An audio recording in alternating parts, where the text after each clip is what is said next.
crois bien que je viens de perdre 15 000 balles. Donc en effet, j'ai perdu plus de 15 000 $ depuis 2022 que je suis sur les prop firms.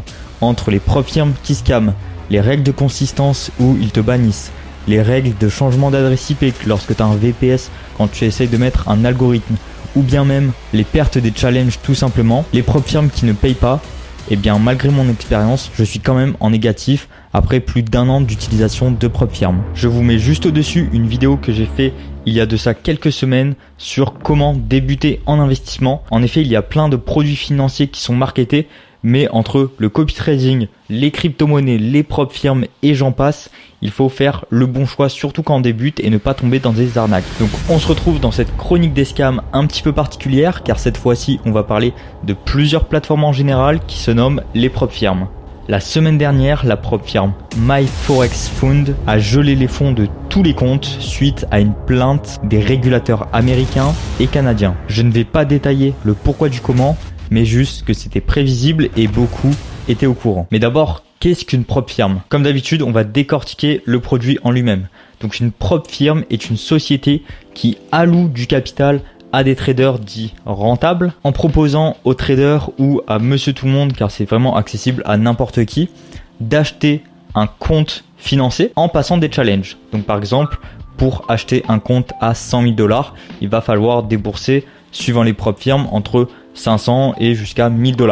Donc on paye ce frais d'entrée, cette commission pour avoir accès à un compte, puis on va trader sur ce compte. Ce compte qui est un compte démo va permettre à la prop firm théoriquement de nous tester, de voir si on sait bien trader en validant un ou deux challenges. Les challenges consistent à faire une performance avec un drawdown limité. Généralement, on parlait de faire 10% de performance sur un mois avec un drawdown max de 8%. Après, bien sûr, ça dépend des prop firms. Et tout ça sur un produit de CFD. Donc, tout ce qui touche aux indices boursiers, le Forex, le gold, certaines proposées des crypto-monnaies, il me semble, mais c'était très rare. Et sinon, il existe aussi des prop firms qui permettent de trader sur les futures directement, donc sur des marchés centralisés. Et celles-ci sont beaucoup plus safe et beaucoup plus transparentes. En tout cas, c'est plus dur de leur côté de scam, de partir avec la caisse ou de proposer des produits non legit, car c'est des produits futures qui sont vraiment centralisés. Je vais revenir juste après sur le pourquoi du comment une prop firm peut scam et vole de l'argent à monsieur tout le monde. On a récemment eu une hype les derniers mois sur FTMO et MFF, les deux grosses prop firms sur la partie CFD, car je rappelle, il y a beaucoup d'utilisateurs et de bons traders qui utilisent des prop firms en futures, mais c'est pas forcément ça qui nous intéresse, car pour la plupart du monde, trader sur des futures, c'est quand même plus compliqué que des CFD, en tout cas en termes d'accessibilité et d'outils. Mais du coup, FTMO et MyForexFund qui jusqu'à maintenant permettaient de passer 2 challenges pour avoir un compte financé. Donc on devait passer un challenge avec une durée limitée d'1 mois, puis le second challenge avec une durée limitée d'1 mois également. Si on remplissait les deux, on avait notre compte financé et on pouvait faire des retraits sur les gains générés. Par contre, ils ont enlevé cette règle d'1 mois, comme certaines prop firms le faisaient déjà pour attirer plus de clients, et ont permis d'avoir un challenge à durée illimitée. Donc ça permet vraiment au retail de ne plus se stresser et de pouvoir trader potentiellement en swing s'ils choisissent des comptes en swing, et d'avoir plus de flexibilité sur les performances à long terme. Aujourd'hui, c'est clairement mon métier d'analyser des plateformes, leur business model, que ce soit d'un point de vue fondamental ou alors d'un point de vue technique, même si on parle des tokens en crypto-monnaie. En tout cas, d'analyser vraiment un business model en profondeur et comment fonctionne un produit financier. Aujourd'hui, sur les prop firms, on a FTMO qui est vraiment un mastodonte des prop firms, des plus connus aujourd'hui sur la partie CFD. Ça fait plus de 5 ans, je dirais, qu'ils sont sur le marché. Il me semble que c'est entre 2014 et 2016 qu'ils ont commencé à créer le produit. Et c'était clairement eux les kings sur le marché. Petit à petit, quand on lance un produit financier comme cela, il faut s'adapter au marketing, il faut s'adapter en fonction des hypes du marché, s'il y a des nouveaux concurrents, etc. Donc je pense que FTMO sont arrivés à un stade d'essoufflement d'un point de vue marketing et de rentrée de nouveaux clients. Parce que dans tout produit financier ou même tout autre produit, le nerf de la guerre, c'est d'avoir des clients et de la rétention client. C'est le principe du capitalisme et limite on pourrait le mettre en relation avec un système de Ponzi. Donc les gens qui n'y connaissent rien associent tout produit financier à un système de Ponzi. Mais ce qu'il faut comprendre, c'est que même par exemple une épicerie qui n'accueille plus de nouveaux clients, si les nouveaux clients n'arrivent plus, donc s'il n'y a plus de nouveaux entrants, de nouvelles achats, eh bien ils ne peuvent pas survivre. C'est pareil dans un fonds d'investissement, c'est pareil dans une banque, même si au sein d'une banque par exemple, ils ne détiennent pas tout l'argent, mais au sein d'un fonds d'investissement, si tout le monde retire son argent, eh bien le fonds d'investissement n'a plus de clients, donc ne peut plus travailler. C'est le même principe pour tous les business dans le monde. Donc FTMO, d'après moi, ils arrivaient à un essoufflement marketing et ont dû se renouveler comme MFF et ont donc fait une annonce de ne plus mettre de limite de temps sur les challenges pour attirer du nouveau monde, car tout le monde allait chez la concurrence.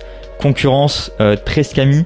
Je me suis fait scam également par au moins 3-4 firmes sur les derniers mois, dernières années, parce que justement ils devançaient FTMO en proposant des challenges moins chers, sans limite de temps, avec des règles plus souples, notamment avec l'utilisation d'experts advisors, des robots de trading, des règles vraiment plus souples pour l'investisseur retail.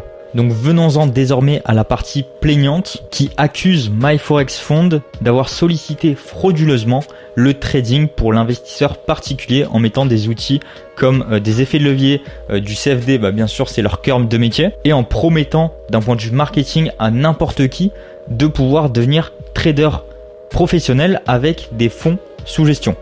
En effet, il n'y a pas besoin d'une qualification, il n'y a pas besoin d'avoir fait des écoles en finance pour pouvoir avoir un challenge et un compte financé en propre firme. Il suffit juste de bien trader. D'après le rapport de la partie plaignante, plus de 135 000 clients depuis 2021 et plus de 310 millions de chiffres d'affaires générés par MyForexFund uniquement ont été relevés sur les chiffres de l'entreprise. Et ce, uniquement avec les frais générés par l'achat des challenges. Bref, voici quelques exemples que l'on peut citer qui sont connus dans le monde du brokerage, mais également connus dans le monde des propres firmes, qui permettent à celles-ci de scammer entre guillemets les traders, les investisseurs. Donc le premier point, ça va être la partie spread.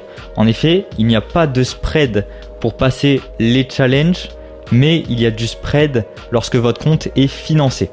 Alors quand on passe des challenges, on est sur un compte démo. Quand on est financé, on est également sur un compte démo. Mais comme par hasard, ici, on a une partie spread. Alors bien sûr, ça diffère de plusieurs firmes, mais en tout cas, le trader qui va trader sur les challenges n'a pas de spread, donc ses performances vont être potentiellement meilleures. Par contre, du jour au lendemain, s'il se retrouve funded, il va se retrouver avec des spreads du coup plus importants que 0. Et c'est le problème qui en découle. C'est le problème majeur de cette plainte, c'est en gros, ils attirent des investisseurs retail, donc monsieur tout le monde qui ne sait pas forcément trader, qui ne connaît pas les règles de broker et des propres firmes, à le pousser à se croire supérieur et à lui donner un excès de confiance avec ses produits financiers. D'autres méthodes qui consistent avec les commissions de swap, qui sont importantes et pas forcément transparentes. Il y a bien sûr des mauvaises exécutions des ordres sur le marché, mais ça on va le voir juste après car c'est vraiment le nerf de la guerre. Il y a également des règles de consistance. Là-dessus, j'ai dû perdre peut-être $6 000, quelque chose comme ça, où en gros, si on a un compte funded, donc un compte financé, on peut trader dessus. Moi j'avais mis un algo qui prenait des lots comme 0,3 il me semble sur peut-être l'euro USD, enfin bref, peu importe. Du coup cet algo tournait. Et un jour, j'ai voulu prendre un trade en manuel avec un lot. Et au final, ça a brisé cette règle de consistance car ils ont jugé que j'ai pris trop de risques en prenant ce lot tradé. C'est tout simplement, on peut pas avoir des trop gros changements de stratégie et trop gros changements de taille de lot car ils vont nous dire que c'est trop risqué. Enfin bref, eux, ça leur permet justement de payer le moins d'argent possible. Et en découle de tout cela des dérives potentielles, notamment avec des passages de propres firmes que l'on voit un petit peu pop partout ces dernières semaines, ces derniers mois, où les gars vous disent « Ouais, moi je gère 10 000 comptes propres firmes, t'inquiète pas, on va te passer ton compte propre firme. » Le gars, tu le payes entre 3 000, 5 000, voire 10 000 euros des fois pour qu'il te passe ce compte. Après, s'il le passe déjà, tant mieux. Il y a le risque de changement d'adresse IP parce que lorsque lui il va trader puis après tu vas reprendre le compte, tu auras une autre adresse IP et du coup la propre firme peut te dire non, écoutez, vous avez changé d'adresse IP, c'est interdit. Donc voilà, il y a tous ces problèmes qui en découlent. Également, des personnes qui vont faire du copy trading sur des propres firmes, sachant que les propres firmes peuvent détecter si les mêmes trades sont pris avec différents comptes et avec la même amplitude, le même volume, les mêmes SL et TP. Donc toutes ces dérives-là sont vraiment bloquées par les propres firmes. Et finalement, le dernier gros problème, c'est le problème de B-Book. Pour bien comprendre le problème des brokers B-Book et des propres firmes B-Book, il faut comprendre déjà le business model des propres firmes. Donc le business model des propres firmes, c'est de vendre des challenges. Donc en gros, plus un client va acheter un challenge, va cramer son compte, va racheter un challenge, etc., mieux c'est pour la propre firme. Donc quoi de mieux que de s'adresser à monsieur tout le monde, donc des personnes qui ne sont pas traders, pour leur proposer de devenir trader professionnel avec des gros capitaux sous gestion. Comme je vous l'ai dit, il n'y a pas besoin de diplôme et même quand on passe un challenge FTMO ou MFF ou autre, on a un certificat pour avoir passé ce compte. Donc c'est limite des personnes qui le mettent sur LinkedIn. Je suis diplômé de MFF, tellement ils veulent jouer sur ce côté user-friendly et démocratisation de ce produit financier. Donc pour faire une aparté sur les brokers A-Book, B-Book et C-Book, ce sont des méthodes qu'utilisent les brokers, des méthodes qu'on peut appeler des gestions de trésorerie, où en gros les brokers A-Book vont envoyer nos trades au marché. Si je prends un short sur le gold, eh bien si le broker est A-Book, il va envoyer mon trade sur le marché. Si le broker est B-Book, il ne va pas envoyer mon trade sur le marché et il va jouer contre moi. Donc avec sa trésorerie, il va jouer contre moi. Si je gagne, il me paye. Si je perds, il garde pour sa poche. Donc là, on comprend que les brokers se basent juste sur une statistique que 90% des traders, des investisseurs, voire plus, perdent de l'argent et crament leur compte au bout de 3 à 6 mois. Donc ils jouent sur cette statistique-là pour gagner de l'argent. Bien sûr, si vous avez un gros portefeuille suivant le broker, suivant les régulations, etc.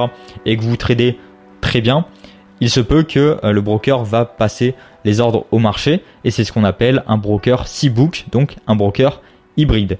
Bien sûr, ça c'est caché, on n'aura jamais la bonne information, sauf sur vraiment les très très gros brokers, mais qui ne proposent pas forcément des produits user-friendly. Mais là, ce qui est drôle, et je tire un petit red flag, ok, il est orange, mais c'est que une propre firme, c'est un broker B-Book, mais non caché. Parce qu'en fait, on trade tout le temps sur un compte démo. Donc, en tradant sur un compte démo, ça veut dire que le broker, on sait très bien que si on prend l'ordre de suite, il n'est pas envoyé sur le marché. Soit il a une automatisation et une exécution très serrée de l'ordre. Donc, si on prend l'ordre au marché sur le compte démo, il envoie de suite sur un compte réel. Ou alors, il n'envoie jamais les trades au marché. Et c'est cette solution qui est bien sûr la plus répandue.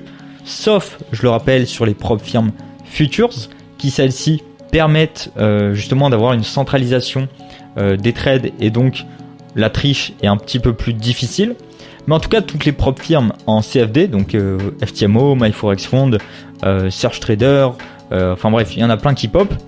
Et bien celles-ci, ce sont clairement des B-Book et ils n'enverront quasiment jamais les ordres au marché parce qu'ils jouent sur votre perte pour pouvoir se payer. Et comme il y a beaucoup plus de perdants que de gagnants, ça leur permet d'avoir une gestion de trésorerie très saine et d'avoir toujours du cash flow.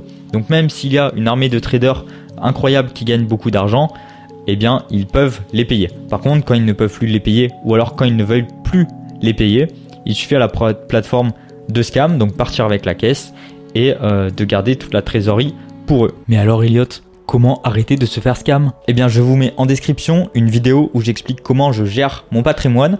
Bien sûr, ce n'est pas un conseil en investissement, mais plutôt un retour d'expérience de mes 4 dernières années à investir. Et surtout qu'aujourd'hui, c'est mon job à temps plein d'investir, d'analyser des projets financiers. Si malgré tout ça, vous êtes intéressé pour investir sur des propres firmes, et j'ai plein de personnes qui me demandent si telle ou telle personne est fiable pour faire un passage de propre firme, pour gérer un compte en propre firme, me demandent laquelle j'ai déjà utilisé, laquelle où je me suis fait scam, eh bien je ne vais pas vous mettre un lien d'affiliation ou je ne sais quoi. Venez en privé sur Instagram ou Telegram, Elliot PF et je vous répondrai. Mais restez très loin de toutes les prop firmes déjà si vous n'êtes pas trader et restez très loin de toutes les prop firmes qui pop, les prop firmes non connues. Allez simplement sur YouTube, vous mettez top 5 des prop firmes, vous allez avoir des vidéos, ça vous donne un ordre d'idée, mais faites très attention. Je rappelle que les stratégies sur les prop firmes, le but ce n'est pas de garder un compte 1, 2, 3, 5 ans, le but c'est d'avoir un compte financé et de faire des retraits toutes les 2 semaines, tous les mois, afin de récupérer minimum sa mise, puis d'essayer de faire des profits en essayant de garder un compte. Je vous rappelle que je suis toujours en perte sur les prop firmes et aujourd'hui, je n'ai plus de compte en prop firme. Est-ce que ça reviendra? Peut-être, mais pour l'instant, ce n'est pas du tout mon focus. Faites attention car c'est vraiment un produit financier très risqué.